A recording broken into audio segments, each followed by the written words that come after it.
आकाशवाणी लखनऊ से प्रस्तुत हैं प्रादेशिक समाचार।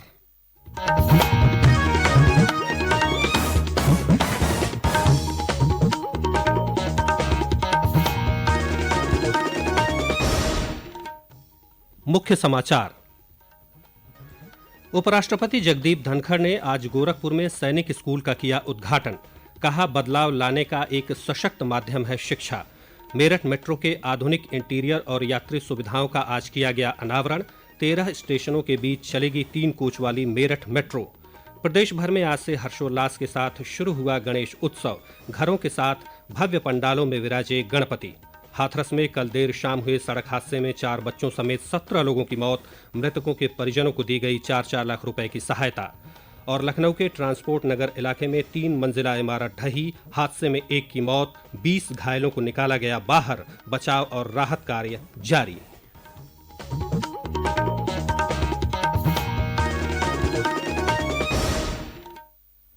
नमस्कार, प्रदेश के समाचारों के साथ मैं राघवेंद्र त्रिपाठी। और अब समाचार विस्तार से। उपराष्ट्रपति जगदीप धनखड़ ने आज उत्तर प्रदेश के गोरखपुर में सैनिक स्कूल का उद्घाटन किया। इस अवसर पर उपराष्ट्रपति ने कहा कि शिक्षा बदलाव लाने का एक सशक्त माध्यम है जो समाज से बुराइयों और कुरीतियों को समाप्त करती है। उपराष्ट्रपति ने नवनिर्मित स्कूल के बुनियादी ढांचे की सराहना करते हुए कहा कि इस सैनिक स्कूल में श्रेष्ठ सुविधाएं हैं जो देश के अन्य सैनिक स्कूलों और मिलिट्री स्कूलों के लिए एक उदाहरण हैं। पूर्वांचल कितना महत्वपूर्ण अंग है उत्तर प्रदेश का, और यहाँ की प्रथम सैनिक स्कूल और ऐसी सैनिक स्कूल जिसका ढांचा अद्भुत है। मैं सैनिक स्कूल में पला पढ़ा हूँ। मैंने अनेक सैनिक स्कूलों के जाकर, मिलिट्री स्कूल में जाकर ढांचा देखा है। आपने जो करिश्मा यहाँ किया है वो भविष्य की पीढ़ी का निर्माण का एक रास्ता है जो पूरे देश को दिखाएगा। उपराष्ट्रपति ने विद्यार्थियों से कहा कि वे असफलता से न घबराएं, क्योंकि यही सफलता की शुरुआत है। उन्होंने कहा कि आज का भारत बदला हुआ देश है। राज्य सरकार की प्रशंसा करते हुए उपराष्ट्रपति ने कहा कि मुख्यमंत्री योगी आदित्यनाथ ने पूरे उत्तर प्रदेश की तस्वीर बदल दी है। मुख्यमंत्री योगी आदित्यनाथ ने इस अवसर पर कहा कि गोरखपुर नेपाल, पश्चिमी बिहार और पूर्वांचल क्षेत्र में रहने वाली लगभग 3 करोड़ की आबादी के लिए शिक्षा और स्वास्थ्य सुविधाओं का केंद्र है। पूर्वी उत्तर प्रदेश, पश्चिमी उत्तर बिहार और नेपाल की 3 करोड़ से अधिक की आबादी का शिक्षा का, स्वास्थ्य का, व्यापार और रोजगार का प्रमुख केंद्र भी गोरखपुर है। गोरखपुर आज नए भारत के विकास की यात्रा में आदरणीय प्रधानमंत्री जी की प्रेरणा और मार्गदर्शन में अपनी पौराणिक और ऐतिहासिक परंपरा को क्षुण्ण बनाए रखते हुए विकास की एक नई गति को आगे बढ़ा रहा है। सैनिक स्कूल पूर्वी उत्तर प्रदेश का पहला सैनिक स्कूल है। वहीं यह उत्तर प्रदेश का 5वां सैनिक स्कूल है, जिसमें से 3 झांसी, अमेठी और मैनपुरी में हैं, जो रक्षा मंत्रालय द्वारा संचालित हैं। वहीं चौथा और देश का पहला सैनिक स्कूल जो लखनऊ में है, उत्तर प्रदेश सरकार द्वारा संचालित है। इसके बाद उपराष्ट्रपति ने चित्रकूट स्थित जगत गुरु रामभद्राचार्य दिव्यांग राज्य विश्वविद्यालय में आयोजित आधुनिक जीवन में ऋषि परंपरा विषय पर 2 दिवसीय राष्ट्रीय संगोष्ठी को संबोधित किया। उन्होंने कहा कि भारत ऋषि परंपरा का देश है। यहाँ पर सप्त ऋषियों की पूजा होती है। भारत का इसी परंपरा के बल पर डंका बजता है। मेरठ मेट्रो के आधुनिक इंटीरियर और यात्री सुविधाओं का आज गाजियाबाद के दुहाई स्थित RRTS डिपो पर अनावरण किया गया। मेरठ मेट्रो को यात्रियों की सुविधा और सुरक्षा को ध्यान में रखते हुए डिजाइन किया गया है। राष्ट्रीय राजधानी क्षेत्र परिवहन निगम NCRTC के प्रबंध निदेशक शलभ गोयल ने बताया कि मेरठ में 13 स्टेशनों के बीच 3 कोच की मेट्रो ट्रेन का संचालन किया जाएगा। इस मेट्रो की अधिकतम परिचालन गति 120 किलोमीटर प्रति घंटा रखी गई है।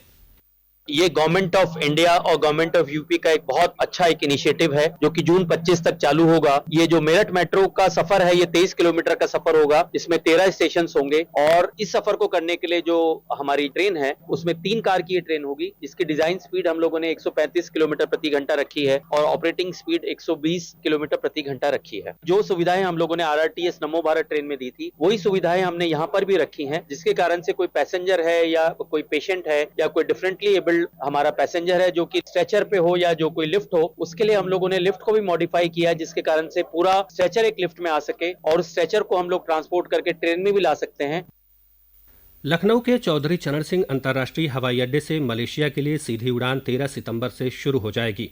एयरपोर्ट के प्रवक्ता ने बताया कि लखनऊ से कुआलालंपुर के लिए यह फ्लाइट सप्ताह में 3 दिन सोमवार, बुधवार और शुक्रवार को रात 10 बजे उड़ान भरेगी। कुआलालंपुर से लखनऊ के लिए उड़ान रविवार, मंगलवार और गुरुवार को होगी, जो रात 9:25 पर चौधरी चरण सिंह एयरपोर्ट पहुंचेगी। यह समाचार आप आकाशवाणी लखनऊ से सुन रहे हैं। ताज़ा समाचार जानने के लिए आप हमारी वेबसाइट newsonair.gov.in पर लॉगिन कर सकते हैं। इसके साथ ही आप प्रादेशिक समाचारों का यह बुलेटिन हमारे YouTube channel news on AIR Lucknow पर भी सुन सकते हैं। बहराइच में भेड़िए के आतंक के बीच अन्य जनपदों में भी वन्य जीवों से संघर्ष की खबरें आ रही हैं। मिर्जापुर के कुसियरा गांव में बीती रात सियार ने 4 बच्चों समेत 7 लोगों को घायल कर दिया। सभी घायलों को उपचार के लिए पास के अस्पताल ले जाया गया। ग्रामीणों ने वन विभाग को मामले की जानकारी दे दी है। उधर बहराइच में भेड़ियों को पकड़ने के लिए वन विभाग का सर्च ऑपरेशन जारी है। इस बीच वन्य जीवों के हमले के 10 पीड़ितों के खातों में आज सहायता राशि भेज दी गई। जिलाधिकारी मोनिका रानी ने बताया कि प्रत्येक घायल के खाते में 5,400 रुपये भेजे गए हैं। देश भर में 10 दिनों का गणेश चतुर्थी उत्सव हर्षोल्लास के साथ आज से शुरू हो गया। इसी क्रम में वाराणसी के काशी विश्वनाथ धाम में विधि विधान से गणेश चतुर्थी का पूजन संपन्न हुआ। गणेश उत्सव पूरी आस्था के साथ 17 सितंबर तक मनाया जाएगा। पेश है हमारे प्रतिनिधि की रिपोर्ट। राजधानी लखनऊ में गणेश उत्सव के लिए 200 से अधिक समितियों ने पंडाल सजाने की अनुमति ली है। सबसे बड़ा पंडाल हनुमान सेतु के पास झूलेलाल वाटिका में लगाया गया है। 14,000 वर्ग फुट में फैला यह पंडाल रानी पद्मावती के महल की तर्ज पर तैयार किया गया है। निशादगंज के पेपर मिल में पूजा पंडाल को जगन्नाथ धाम के रूप में बनाया गया है। इसके अलावा शहर के IT चौराहा, अमीनाबाद चौक, कैसरबाग, अलीगंज समेत अन्य जगहों पर भी पूजा समितियों द्वारा गणेश उत्सव मनाया जा रहा है। इसके अलावा लोग घरों में भी गणपति की स्थापना कर रहे हैं। बाजारों में गणपति की मूर्तियों और पूजा सामग्री खरीदने के लिए लोगों की काफी भीड़ है। श्रद्धालुओं की भीड़ को देखते हुए प्रशासन ने सुरक्षा के व्यापक बंदोबस्त किए हैं। कई स्थानों पर यातायात को भी परिवर्तित किया गया है। मुमताज अली, आकाशवाणी समाचार, लखनऊ।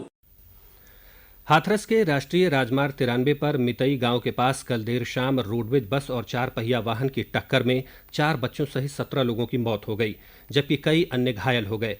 सभी घायलों का इलाज जिला अस्पताल में चल रहा है। जिलाधिकारी ने बताया कि दुर्घटना ओवरटेक करने के प्रयास में हुई। उधर प्रधानमंत्री नरेंद्र मोदी ने दुर्घटना में लोगों की मृत्यु पर दुख व्यक्त किया है। प्रधानमंत्री राष्ट्रीय राहत कोष और मुख्यमंत्री राहत कोष से मृतकों के परिजनों को 4-4 लाख रुपए और घायलों को 1-1 लाख रुपए की सहायता राशि दी गई है। केंद्रीय राज्य मंत्री SP सिंह बघेल, प्रदेश के उच्च शिक्षा मंत्री योगेंद्र उपाध्याय और क्षेत्रीय विधायक धर्मपाल सिंह ने हादसे में जान गंवाने वालों के परिजनों को आज सहायता राशि के चेक सौंपे। लखनऊ के ट्रांसपोर्ट नगर इलाके में आज शाम हरमिलाप नाम की 3 मंजिला इमारत ढह गई। हादसे में एक व्यक्ति की मौत हो गई, जबकि मलबे में दबे 20 लोगों को निकालकर अस्पताल में भर्ती कराया गया है।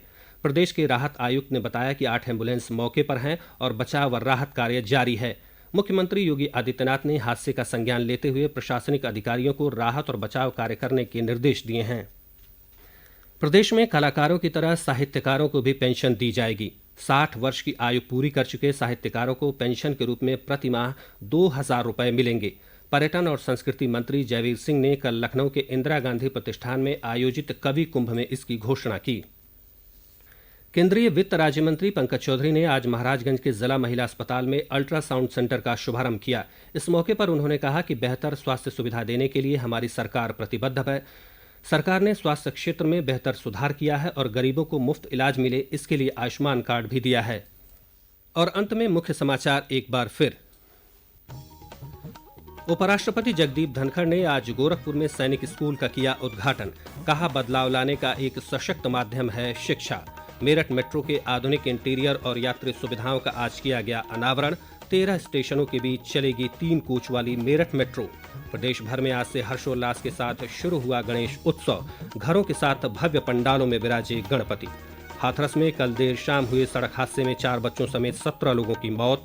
मृतकों के परिजनों को दी गई 4-4 लाख रुपए सहायता। और लखनऊ के ट्रांसपोर्ट नगर इलाके में 3 मंजिला इमारत ढही। हादसे में 1 की मौत, 20 घायलों को निकाला गया बाहर। बचाव और राहत कार्य जारी। इसी के साथ प्रादेशिक समाचारों का यह बुलेटिन यहीं समाप्त होता है। नमस्कार।